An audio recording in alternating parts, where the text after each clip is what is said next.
August 25, 2025 ఈ రోజు ఉరుగ్వే జాతీయ దినోత్సవం.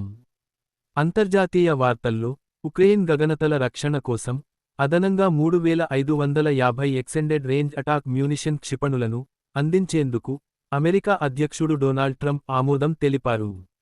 గాజా సిటీపై ఇజ్రాయిల్ వైమానిక దాడుల్లో మరియు ట్యాంకుల దాడుల్లో గత 24 గంటల్లో 64 మంది మరణించగా 300 మంది గాయపడ్డారని హమాస్ ఆరోగ్య మంత్రిత్వ శాఖ తెలిపింది.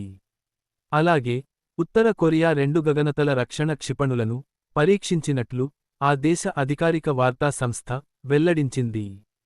పాకిస్తాన్లో భారీ వర్షాలు మరియు వరదల కారణంగా 11 మంది ప్రాణాలు కోల్పోగా 47 మంది గాయపడ్డారు.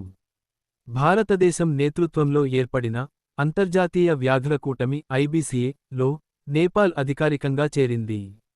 జాతీయ వార్తల్లో భారతదేశ గగనతలానికి రక్షణ కవచం ఏర్పాటు చేసేందుకు దేశ తొలి సమీకృత గగనతల రక్షణ ఆయుధ వ్యవస్థ IADWS విజయవంతంగా పరీక్షించినట్లు రక్షణ శాఖ ప్రకటించింది.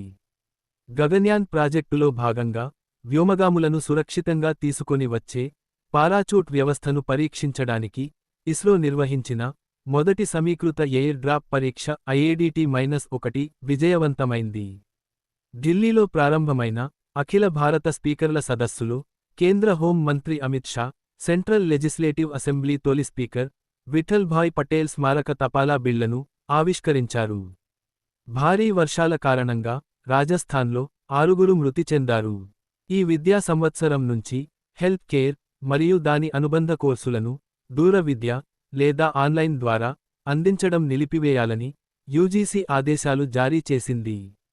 అలాగే డిప్యూటీ జాతీయ భద్రతా సలహాదారు NSA-గా CRPF మాజీ డైరెక్టర్ అనీస్ దయాళ్ సింగ్ నియమితులయ్యారు.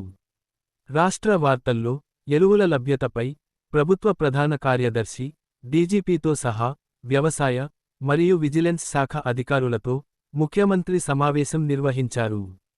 వాయువ్య బంగాళాఖాతంలో అల్పపీడనం ఏర్పడే అవకాశం ఉన్నందున సోమ, మంగళవారాలలో ఉత్తరాంధ్ర జిల్లాలలో మోస్తరు నుంచి భారీ వర్షాలు కురవచ్చని అమరావతి వాతావరణ కేంద్రం తెలిపింది.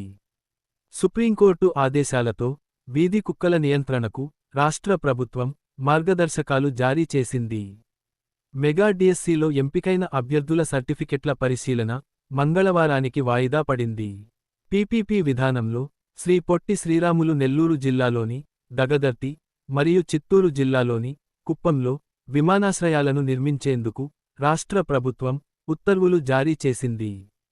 అలాగే రాష్ట్రంలో తొలి ప్రకృతి వైద్య కళాశాలను విశాఖపట్నంలో ఏర్పాటు చేస్తున్నట్లు వైద్య ఆరోగ్య శాఖ మంత్రి తెలిపారు. క్రీడా వార్తల్లో భారత ప్రముఖ క్రికెటర్ చతేశ్వర్ పుజారా క్రికెట్ నుంచి రిటైర్ అవుతున్నట్లు ప్రకటించారు. ప్రపంచ బ్యాడ్మింటన్ ఛాంపియన్షిప్ పోటీలు ఈ రోజు నుంచి పారిస్లో ప్రారంభం కానున్నాయి. ప్రపంచ యూత్ ఆర్చరీ ఛాంపియన్షిప్లో అండర్-21 మహిళల కాంపౌండ్ ఫైనల్లో తెలుగు అమ్మాయి తానిపర్తి చికిత విజేతగా నిలిచింది.